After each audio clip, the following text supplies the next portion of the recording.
That inward mistress part of man, if it be in its own true natural temper, is towards all worldly chances and events ever so disposed and affected that it will easily turn and apply itself to that which may be, and is within its own power to compass, when that cannot be which at first it intended.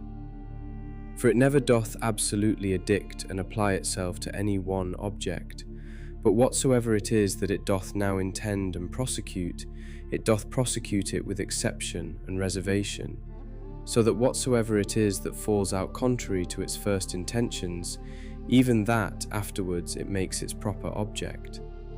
Even as the fire when it prevails upon those things that are in his way, by which things indeed a little fire would have been quenched, but a great fire doth soon turn to its own nature, and so consume whatsoever comes in his way, yea, by those very things it is made greater and greater. 2. Let nothing be done rashly and at random, but all things according to the most exact and perfect rules of art. 3. They seek for themselves private retiring places, as country villages, the seashore, mountains. Yea, thou thyself art wont to long much after such places. But all this thou must know proceeds from simplicity in the highest degree. At what time soever thou wilt, it is in thy power to retire into thyself, and to be at rest, and free from all businesses. A man cannot any whither retire better than to his own soul, he especially who is beforehand provided of such things within, which whensoever he doth withdraw himself to look in, may presently afford unto him perfect ease and tranquillity. By tranquillity I understand a decent orderly disposition and carriage, free from all confusion and tumultuousness. Afford then thyself this retiring continually, and thereby refresh and renew thyself. Let these precepts be brief and fundamental, which as soon as thou dost call them to mind, may suffice thee to purge thy soul throughly, and to send thee away well pleased with those things whatsoever they be, which now again after this short withdrawing of thy soul into herself thou dost return unto. For what is it that thou art offended at? Can it be at the wickedness of men, when thou dost call to mind this conclusion, that all reasonable creatures are made one for another, and that it is part of justice to bear with them, and that it is against their wills that they offend? And how many already, who once likewise prosecuted their enmities, suspected, hated, and fiercely contended, are now long ago stretched out and reduced unto ashes? It is time for thee to make an end. As for those things which among the common chances of the world happen unto thee as thy particular lot and portion, canst thou be displeased with any of them, when thou dost call that our ordinary dilemma to mind, either a providence or Democritus his atoms, and with it whatsoever we brought to prove that the whole world is as it were one city? And as for thy body, what canst thou fear, if thou dost consider that thy mind and understanding, when once it hath recollected itself, and knows its own power, hath in this life and breath, whether it runs smoothly and gently, or whether harshly and rudely, no interest at all, but is altogether indifferent, and whatsoever else thou hast heard and assented unto concerning either pain or pleasure. But the care of thine honour and reputation will perchance distract thee. How can that be, if thou dost look back, and consider both how quickly all things that are forgotten, and what an immense chaos of eternity was before, and will follow after all things, and the vanity of praise, and the inconstancy and variableness of human judgments and opinions, and the narrowness of the place wherein it is limited and circumscribed. For the whole earth is but as one point, and of it, this inhabited part of it, is but a very little part, and of this part, how many in number, and what manner of men are they that will commend thee? What remains then, but that thou often put in practice this kind of retiring of thyself to this little part of thyself, and above all things, keep thyself from distraction, and intend not anything vehemently, but be free and consider all things, as a man whose proper object is virtue, as a man whose true nature is to be kind and sociable, as a citizen, as a mortal creature. Among other things which to consider and look into thou must use to withdraw thyself, let those two be among the most obvious and at hand.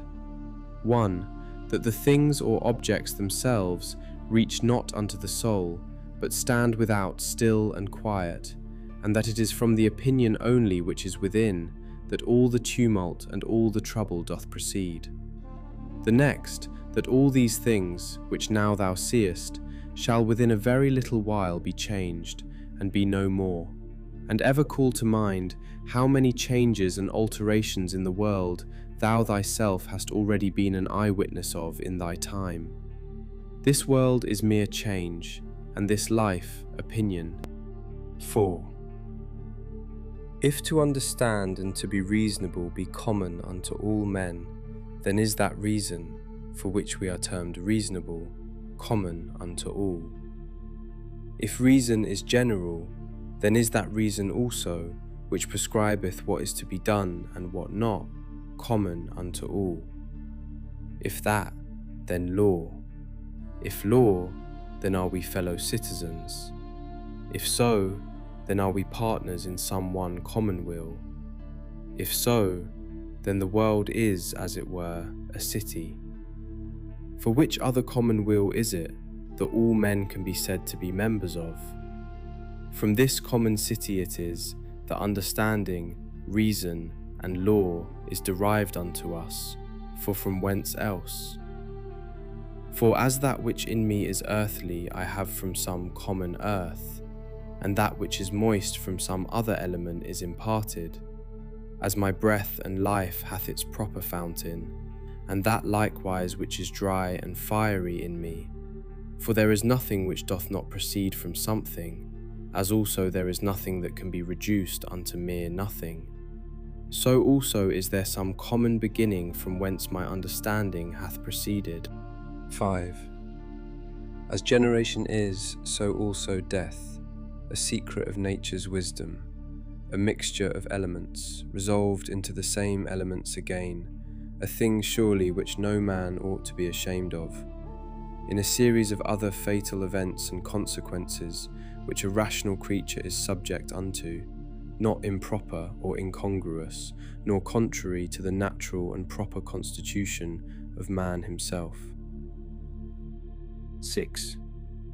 Such and such things from such and such causes must of necessity proceed.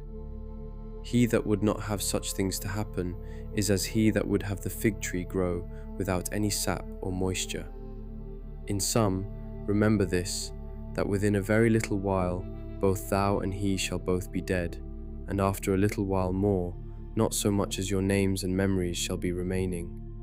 7. Let opinion be taken away, and no man will think himself wronged. If no man shall think himself wronged, then is there no more any such thing as wrong. That which makes not man himself the worse cannot make his life the worse, neither can it hurt him either inwardly or outwardly. It was expedient in nature that it should be so, and therefore necessary. 8. Whatsoever doth happen in the world doth happen justly, and so, if thou dost well take heed, thou shalt find it. I say not only in right order by a series of inevitable consequences, but according to justice, and as it were by way of equal distribution, according to the true worth of everything.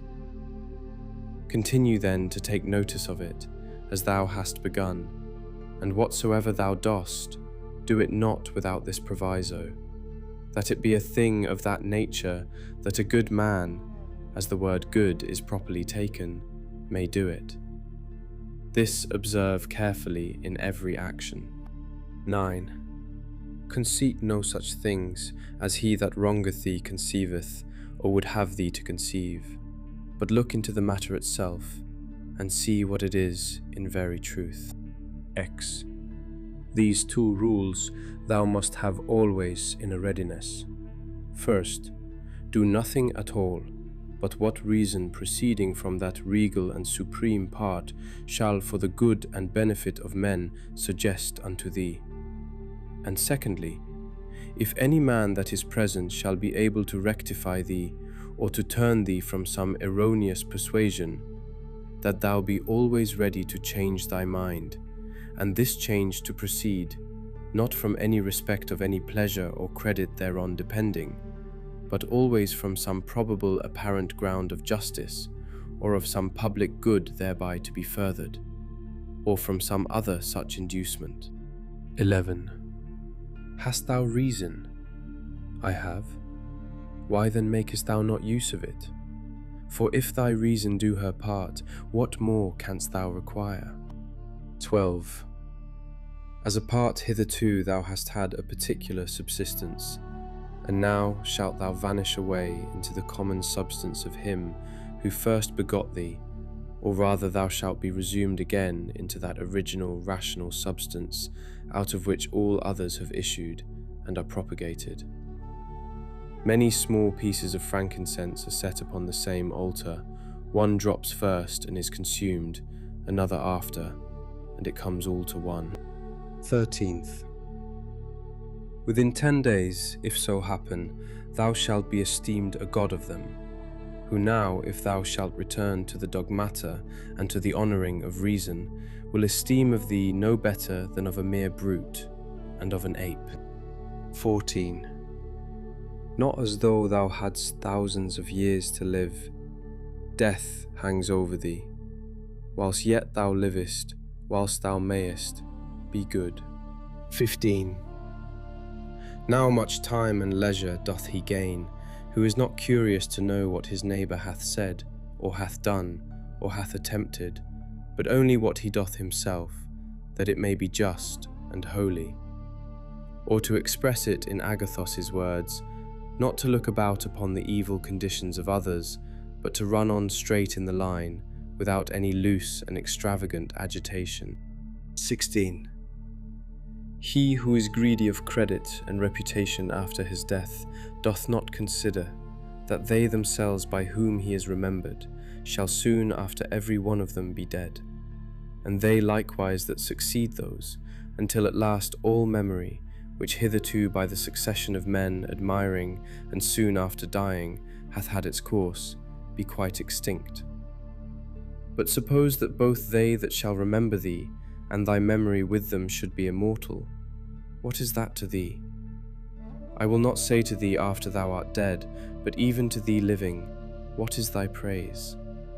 But only for a secret and politic consideration, which we call oikonomian, or dispensation.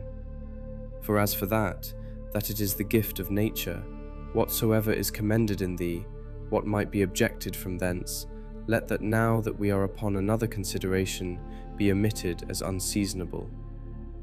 That which is fair and goodly, whatsoever it be, and in what respect soever it be, that it is fair and goodly, it is so of itself, and terminates in itself, not admitting praise as a part or member. That therefore which is praised is not thereby made either better or worse. This I understand even of those things that are commonly called fair and good, as those which are commended either for the matter itself or for curious workmanship. As for that which is truly good, what can it stand in need of more than either justice or truth, or more than either kindness and modesty? Which of all those either becomes good or fair because commended, or dispraised suffers any damage? Doth the emerald become worse in itself, or more vile if it be not commended? Doth gold, or ivory, or purple? Is there anything that doth, though never so common, as a knife, a flower, or a tree? 17. If so be that the souls remain after death, say they that will not believe it, how is the air from all eternity able to contain them? How is the earth, say I, ever from that time able to contain the bodies of them that are buried? For as here the change and resolution of dead bodies into another kind of subsistence, whatsoever it be, makes place for other dead bodies, so the souls after death transferred into the air, after they have conversed there a while, are either by way of transmutation or transfusion or conflagration, received again into that original rational substance from which all others do proceed, and so give way to those souls who before coupled and associated unto bodies now begin to subsist single. This, upon a supposition that the souls after death do for a while subsist single, may be answered. And here, besides the number of bodies so buried and contained by the earth, we may further consider the number of several beasts eaten by us men and by other creatures. For notwithstanding that such a multitude of them is daily consumed, and as it were buried in the bodies of the eaters, yet is the same place and body able to contain them, by reason of their conversion, partly into blood, partly into air and fire. What in these things is the speculation of truth, to divide things into that which is passive and material, and that which is active and formal? 18. Not to wander out of the way, but upon every motion and desire, to perform that which is just, and ever to be careful to attain to the true, natural apprehension of every fancy that presents itself. 19. Whatsoever is expedient unto thee, O world, is expedient unto me. Nothing can either be unseasonable unto me or out of date, which unto thee is seasonable. Whatsoever thy seasons bear shall ever by me be esteemed as happy fruit and increase. O nature, from thee are all things, in thee all things subsist, and to thee all tend. Could he say of Athens, thou lovely city of Cecrops, and shalt not thou say of the world, thou lovely city of God? 20. They will say commonly, meddle not with many things, if thou wilt live cheerfully. Certainly there is nothing better than for a man to confine himself to necessary actions, to such and so many only as reason in a creature that knows itself born for society will command and enjoin. This will not only procure that cheerfulness which from the goodness, but that also which from the paucity of actions doth usually proceed. For since it is so, that most of those things which we either speak or do are unnecessary, if a man shall cut them off, it must needs follow that he shall thereby gain much leisure and save much trouble, and therefore at every action a man must privately, by way of admonition, suggest unto himself, what? May not this that now I go about be of the number of unnecessary actions? Neither must he use himself to cut off actions only, but thoughts and imaginations also, that are unnecessary, for so will unnecessary consequent actions the better be prevented and cut off.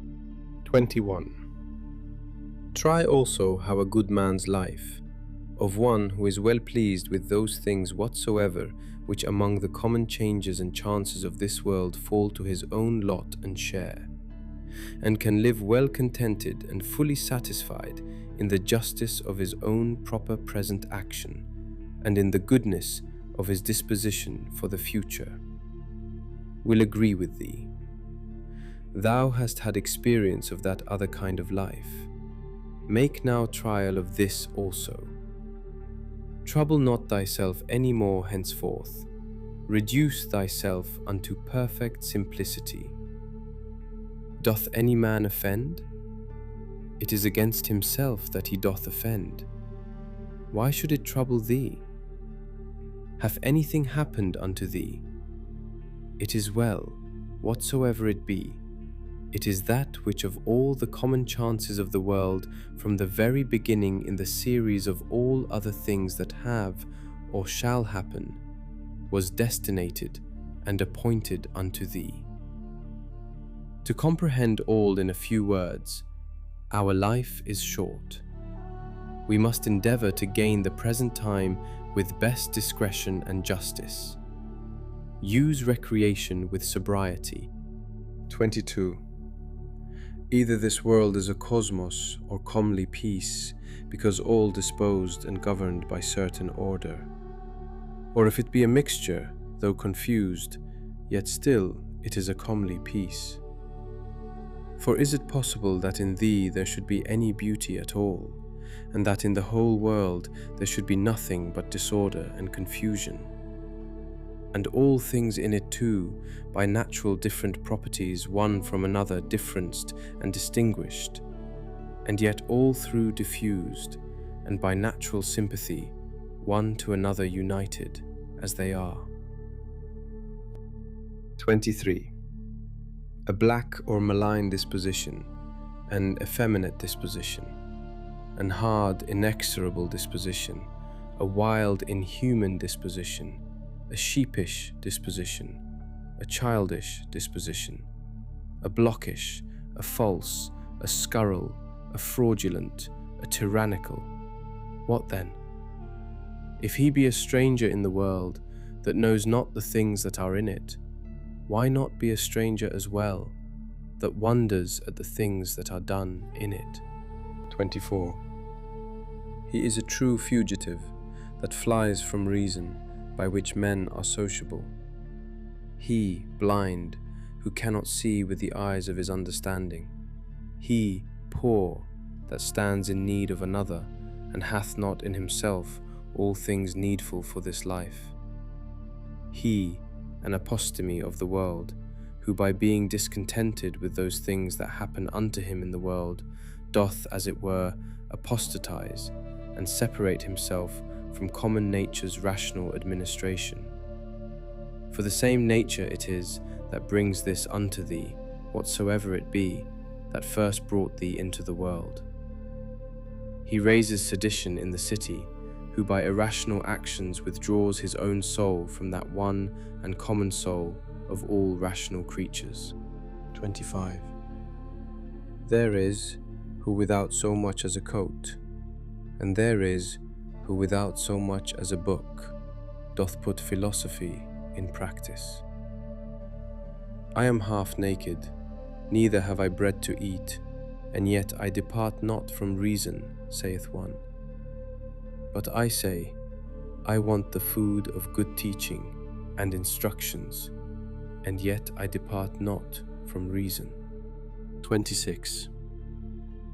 What art and profession soever thou hast learned, endeavour to affect it, and comfort thyself in it, and pass the remainder of thy life as one who from his whole heart commits himself and whatsoever belongs unto him unto the gods.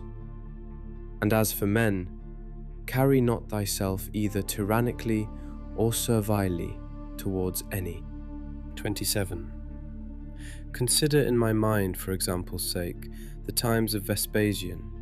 Thou shalt see but the same things, some marrying, some bringing up children, some sick, some dying, some fighting, some feasting, some merchandising, some tilling, some flattering, some boasting, some suspecting, some undermining, some wishing to die, some fretting and murmuring at their present estate, some wooing, some hoarding, some seeking after magistracies, and some after kingdoms. And is not that their age quite over and ended? Again, consider now the times of Trajan. There likewise thou seest the very self-same things, and that age also is now over and ended. In the like manner consider other periods, both of times and of whole nations, and see how many men, after they had with all their might and main intended and prosecuted some one worldly thing or other, did soon after drop away, and were resolved into the elements. But especially thou must call to mind them whom thou thyself in thy lifetime hast known, much distracted about vain things, and in the meantime neglecting to do that, and closely and inseparably, as fully satisfied with it, to adhere unto it, which their own proper constitution did require. And here thou must remember that thy carriage in every business must be according to the worth and due proportion of it, for so shalt thou not easily be tired out and vexed, if thou shalt not dwell upon small matters longer than is fitting. 28. Those words which once were common and ordinary are now become obscure and obsolete. And so the names of men once commonly known and famous are now become in a manner obscure and obsolete names. Camillus, Caeso, Volasius, Leonatus, not long after Scipio, Cato, then Augustus, then Adrianus, then Antoninus Pius. All these in a short time will be out of date and, as things of another world as it were, become fabulous. And this I say of them, who once shined as the wonders of their ages, for as for the rest, no sooner are they expired than with them all their fame and memory. And what is it then that shall always be remembered? All is vanity. What is it that we must bestow our care and diligence upon? Even upon this only, that our minds and wills be just, that our actions be charitable, that our speech be never deceitful, or that our understanding be not subject to error, that our inclination be always set to embrace whatsoever shall happen unto us, as necessary, as usual, as ordinary, as flowing from such a beginning and such a fountain, from which both thou thyself and all things are. Willingly, therefore, and wholly surrender up thyself unto that fatal concatenation, yielding up thyself unto the fates, to be disposed of at their pleasure. 29. Whatsoever is now present, and from day to day hath its existence, all objects of memories, and the minds and memories themselves incessantly consider, all things that are, have their being by change and alteration. Use thyself, therefore, often to meditate upon this, that the nature of the universe delights in nothing more than in altering those things that are, and in making others like unto them. So that we may say that whatsoever is but as it were the seed of that which shall be. For if thou think that that only is seed, which either the earth or the womb receiveth, thou art very simple. 30. Thou art now ready to die, and yet hast thou not attained to that perfect simplicity. Thou art yet subject to many troubles and perturbations, not yet free from all fear and suspicion of external accidents, nor yet either so meekly disposed towards all men as thou shouldest, or so affected as one whose only study and only wisdom is to be just in all his actions. 31. Behold and observe what is the state of their rational part. And those that the world doth account wise, see what things they fly and are afraid of, and what things they hunt after. 32. In another man's mind and understanding thy evil cannot subsist, nor in any proper temper or distemper of the natural constitution of thy body, which is but as it were the coat or cottage of thy soul. Wherein then, but in that part of thee wherein the conceit and apprehension of any misery can subsist? Let not that part therefore admit any such conceit, and then all is well. Though thy body which is so near it should either be cut or burnt, or suffer any corruption or putrefaction, yet let that part to which it belongs to judge of these be still at rest. That is, let her judge this, that whatsoever it is, that equally may happen to a wicked man and to a good man, is neither good nor evil.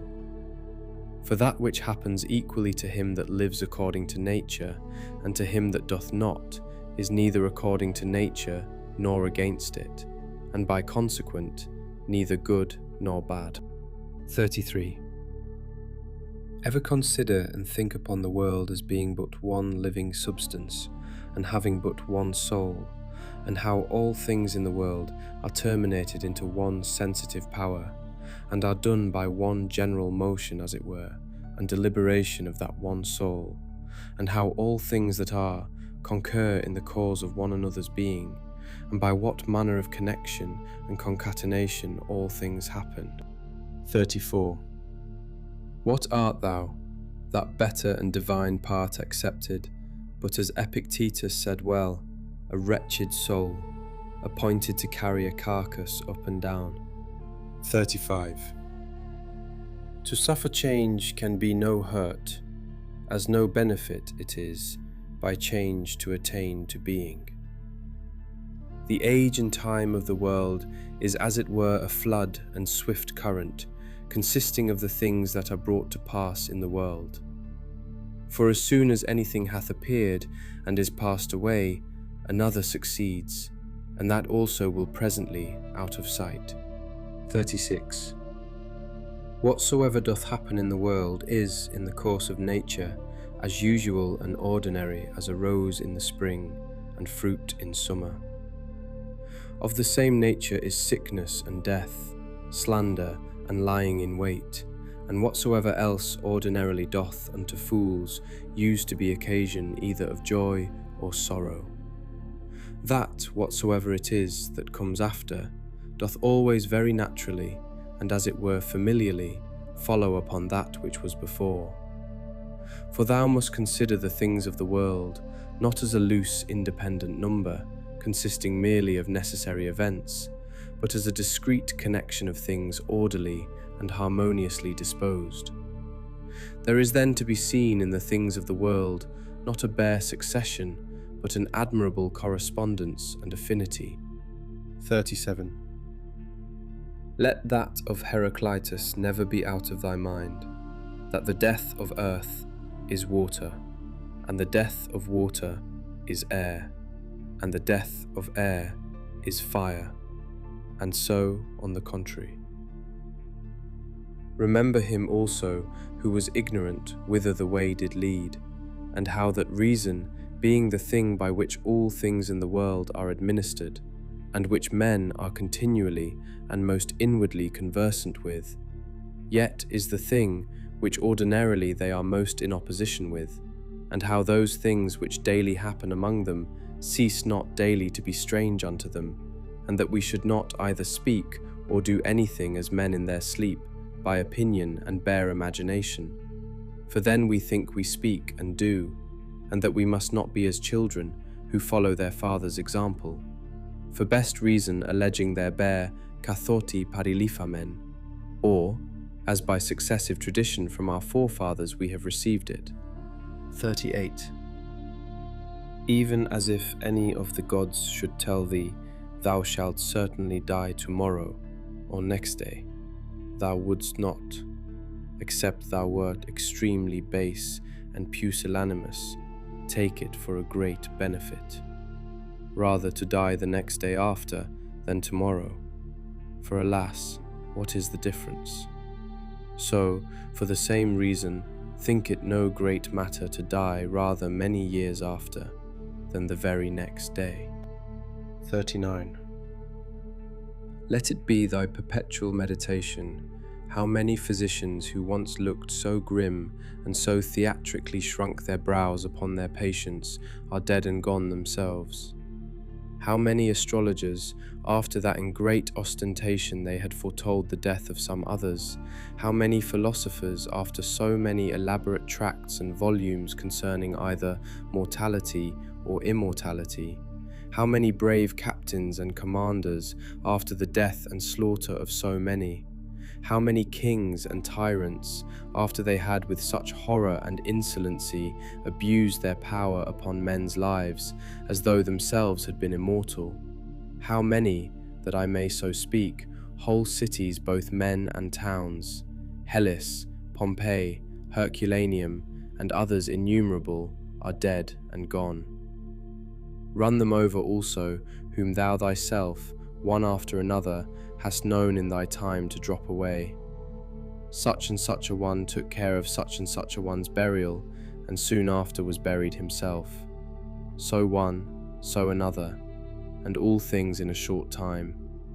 For herein lieth all indeed, ever to look upon all worldly things as things for their continuance, that are but for a day, and for their worth most vile and contemptible, as for example, what is man? That which but the other day when he was conceived was vile snivel, and within few days shall be either an embalmed carcass or mere ashes. Thus must thou according to truth and nature Thoroughly consider how man's life is but for a very moment of time, and so depart meek and contented, even as if a ripe olive falling should praise the ground that bare her, and give thanks to the tree that begat her. 40. Thou must be like a promontory of the sea, against which, though the waves beat continually, yet it both itself stands, and about it are those swelling waves stilled and quieted. 41. O wretched I, to whom this mischance is happened! Nay, happy I, to whom this thing being happened, I can continue without grief, neither wounded by that which is present, nor in fear of that which is to come. For as for this, it might have happened unto any man, but any man having such a thing befallen him could not have continued without grief. Why then should that rather be an unhappiness than this a happiness? But however, canst thou, O man, term that unhappiness which is no mischance to the nature of man? Canst thou think that a mischance to the nature of man which is not contrary to the end and will of his nature? What then hast thou learned is the will of man's nature? Doth that then which hath happened unto thee hinder thee from being just, or magnanimous, or temperate, or wise, or circumspect, or true, or modest, or free, or from anything else of all those things in the present enjoying and possession whereof the nature of man, as then enjoying all that is proper unto her, is fully satisfied? Now to conclude, upon all occasion of sorrow, remember henceforth to make use of this dogma, that whatsoever it is that hath happened unto thee is in very deed no such thing of itself as a misfortune, but that to bear it generously is certainly great happiness. 42. It is but an ordinary coarse one, yet it is a good effectual remedy against the fear of death, for a man to consider in his mind the examples of such who greedily and covetously, as it were, did for a long time enjoy their lives. What have they got more than they whose deaths have been untimely? Are not they themselves dead at the last, as Cadicians, Fabius, Julianus Lepidus, or any other who in their lifetime, having buried many, were at the last buried themselves? The whole space of any man's life is but little, and as little as it is, with what troubles, with what manner of dispositions, and in the society of how wretched a body must it be passed? Let it be therefore unto thee altogether as a matter of indifferency. For if thou shalt look backward, behold, what an infinite chaos of time doth present itself unto thee, and as infinite a chaos if thou shalt look forward. In that which is so infinite, what difference can there be between that which liveth but 3 days, and that which liveth 3 ages? 43. Let thy course ever be the most compendious way. The most compendious is that which is according to nature, that is, in all both words and deeds ever to follow that which is most sound and perfect. For such a resolution will free a man from all trouble, strife, dissembling, and ostentation.